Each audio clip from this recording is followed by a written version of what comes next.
ഇതിൻ്റെ ചുറ്റുപാത്രത്തിൽ ഇന്നിൻ്റെ ചോറ്റുപാത്രത്തിൽ എന്താണ്?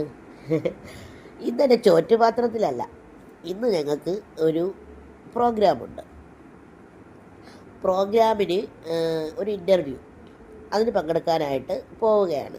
ഒരുപാട് ഓട്ടങ്ങൾക്കൊടുവിലാണ് നമ്മൾ ഈ ഇറങ്ങി ഓടുന്നത് കേട്ടോ. പനി പിടിച്ച് വളരെ ബുദ്ധിമുട്ട്, സൗണ്ടൊന്നും ഇല്ല, രാവിലെയൊന്നും ഇല്ല. പക്ഷേ നമ്മൾ പോയേ പറ്റുള്ളൂ, കാരണം നേരത്തെ പറഞ്ഞു വെച്ചിരുന്നതാണ്. എനിക്ക് ചുമയും പ്രശ്നങ്ങളും ഒക്കെയാണ്.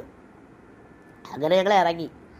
ഏറ്റവും പ്രിയപ്പെട്ട ഒരിടത്തേക്കാണ് പോണത്. ഏറ്റവും പ്രിയപ്പെട്ടതെന്ന് പറഞ്ഞാൽ എൻ്റെ ചെറുതിലേ ഉള്ള എനിക്ക് കൂട്ടുകാരാരാണെന്ന് ചോദിച്ചാൽ ബെസ്റ്റ് ഫ്രണ്ടെന്ന് പറഞ്ഞിട്ട് എനിക്ക് ഒരു ആളെ ഉണ്ടായിരുന്നുള്ളൂ. അവളല്ലാതെ എനിക്ക് ബെസ്റ്റ് ഫ്രണ്ട് അങ്ങനെ എന്ന് വെച്ചാൽ അനിയത്തിയെപ്പോലെ സ്നേഹിക്കുന്ന കൂട്ടുകാരി ഉണ്ടായിരുന്നു. പക്ഷേ നമ്മളെല്ലാം ഇങ്ങനെ പറയുന്ന ഒരു ബെസ്റ്റ് ഫ്രണ്ട് കഴിഞ്ഞാൽ, എനിക്ക് ഇവരെല്ലാ സ്കൂളുകളിലും കാര്യങ്ങളിലൊക്കെ പോയി കഴിഞ്ഞാൽ എനിക്ക് കൂട്ടായിട്ടിരുന്ന ഒരാളുണ്ട്. നിങ്ങൾക്കൊക്കെ 80 കിഡ്സ് 90 കിഡ്സിനൊക്കെ കൂട്ടുകാരായിരുന്നവരായിരിക്കും അത് കേട്ടോ.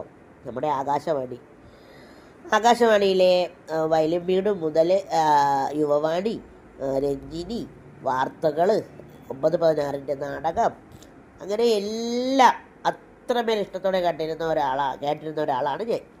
ഞായറാഴ്ച ശബ്ദരേഖ വരാൻ കാത്തിരിക്കും. അങ്ങനെ എല്ലാം.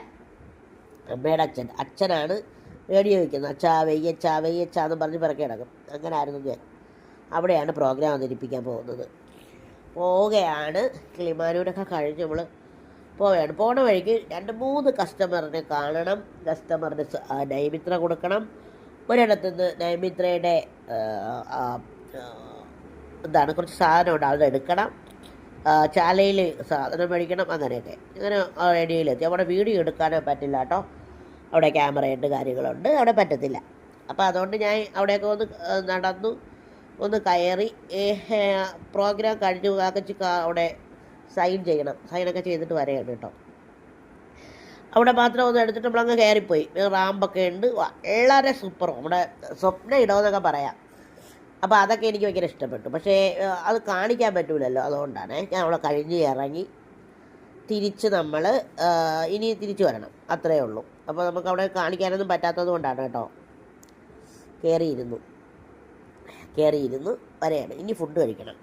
എൻ്റെ അമ്മോ, ഫുഡ് കഴിക്കാൻ ഒരു 100,000 കടകൾ നോക്കി ഇല്ല. എനിക്കാണെങ്കിൽ ഒരു വാക്ക് രുചിയില്ല.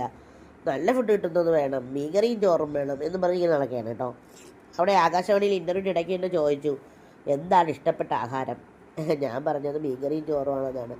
നിങ്ങൾക്കൊക്കെ